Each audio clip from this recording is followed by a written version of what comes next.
வணக்கம் நண்பர்களே. டிஎன்பிஎஸ்சி இன்றைக்கி, அதாவது 12 அக்டோபர் 2023க்கான லேட்டஸ்ட் அப்டேட் என்ன அப்படின்னு பார்த்தீங்கன்னா,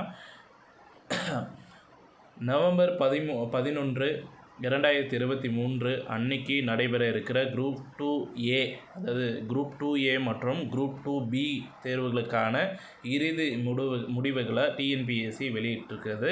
முடிவுகளாக வந்து பார்த்திங்கன்னா டிஎன்பிஎஸ்சி இணையதளத்தில் இருந்து பதிவிறக்கம் செஞ்சுக்கலாம் அப்படின்ற மாதிரி சொல்லப்படுது. 26 நவம்பர் 2023 அன்னைக்கு நடைபெறும் குரூப் 4 தேர்வுக்கான அறிவிப்பையும் டிஎன்பிஎஸ்சி வெளியிட்டுள்ளது. விண்ணப்பங்களை 15 அக்டோபர் முதல் 15 நவம்பர் 23 வரை ஆன்லைனில் சமர்ப்பிக்கலாம் அப்படின்னு சொல்லியிருக்கிறாங்க. 3 டிசம்பர் 2023 அன்னைக்கு நடைபெறும் குரூப் 3 தேர்வுக்கான அறிவிப்பையும் டிஎன்பிஎஸ்சி வெளியிட்டுள்ளது. விண்ணப்பங்களை 20 அக்டோபர் முதல் 20 நவம்பர் 2023 வரை ஆன்லைனில் சமர்ப்பிக்கலாம்.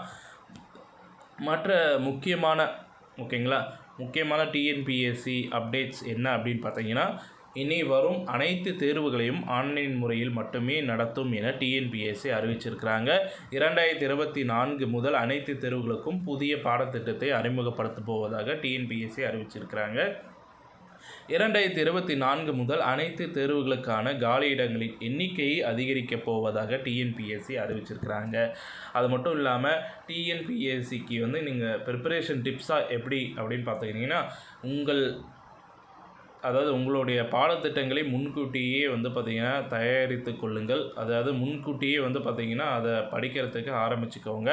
ஒரு ஆய்வு திட்டத்தை உருவாக்கி அதில் பார்த்திங்கன்னா ஒட்டி கொள்ளுங்கள். Make a study plan and stick to it அப்படின்னு சொல்கிறாங்க. Use the latest TNPSC syllabus and preparation material. சமீபத்திய டிஎன்பிஎஸ்சி பாடத்திட்டம் மற்றும் தயாரிப்பு பொருட்களை பயன்படுத்துவோம் அப்படின்னு சொல்லியிருக்கிறாங்க.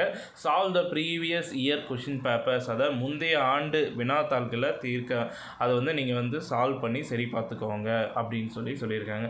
டேக் ரெகுலர் மோக் டெஸ்ட். வழக்கமான மாதிரி சோதனை பாடத்திட்டங்கள் டெஸ்ட்டை நீங்கள் மேற்கொள்ளணும் அப்படின்னு சொல்லப்படுதுங்க. அதுக்கப்புறம் பார்த்திங்கன்னா சேஃப்டி கைட்லைன்ஸாக இந்த தகவல் உங்களுக்கு பயனுள்ளதாக இருக்கும்னு நான் நம்புகிறேன். சேஃப்டி கைட்லைன்ஸாக பார்த்திங்கன்னா, தீங்கு விளைவிக்காது, நெறிமுறையற்றது, இனவெறி, பாலியல் நச்சுத்தன்மை, ஆபத்தானது அல்லது சட்டவிரோதமானது அல்லது ஏதோ ஒரு செயலை பார்த்திங்கன்னா நீங்கள் செய்யவே கூடாது அப்படின்னு உறுதி எடுத்துக்கணும். மேலும் பார்த்திங்கன்னா, உணர்ச்சியற்றதாகவோ, பாலியல் ரீதியாகவோ, இனவெறியாகவோ அல்லது சமூக பொருத்தமற்றதாகவோ இது பண்ண மாட்டோம் அப்படின்னு நீங்கள் உறுதிமொழி எடுத்துக்கணும். பொது அறிவு, நெறிமுறை மற்றும் தார்மீக தரங்களின் அடிப்படையில் உங்களுடைய பதிலானது இருக்க வேண்டும். சர்ச்சைக்குரியதாகவோ அல்லது ஆட்சேபனைக்குரியதாகவோ இருக்கக்கூடாது. அது மட்டும் இல்லாமல் வன்முறை, வெறுப்பு அல்லது பாகுபாட்டை ஊக்குவிப்பதாக இருக்கக்கூடாது பதில்கள் அப்படின்னு பார்த்திங்கன்னா குறிப்பிட்டு சொல்லியிருக்காங்க. தனிநபர்களை பற்றிய தனிப்பட்ட தகவல்களை தேடக்கூடாது. அதாவது அதில் பார்த்திங்கன்னா விண்ணப்பிக்கக்கூடாது அப்படின்ற ஒரு முக்கியமான ஒரு சேஃப்டி கைட்லைன்ஸ் அறிவிச்சிருக்கிறாங்க. இத்துடன் இந்த செய்தி தகவல் முடிவடைகிறது. இந்த செய்தி தகவல் பிடிச்சிருந்தால் நம்ம வீடியோவை லைக் பண்ணுங்கள், ஷேர் பண்ணுங்கள். மறக்காமல் நம்ம சேனலை சப்ஸ்கிரைப் பண்ணி பெல் ஐக்கானை கிளிக் பண்ணி வச்சுக்கோங்க. நன்றி, வணக்கம்.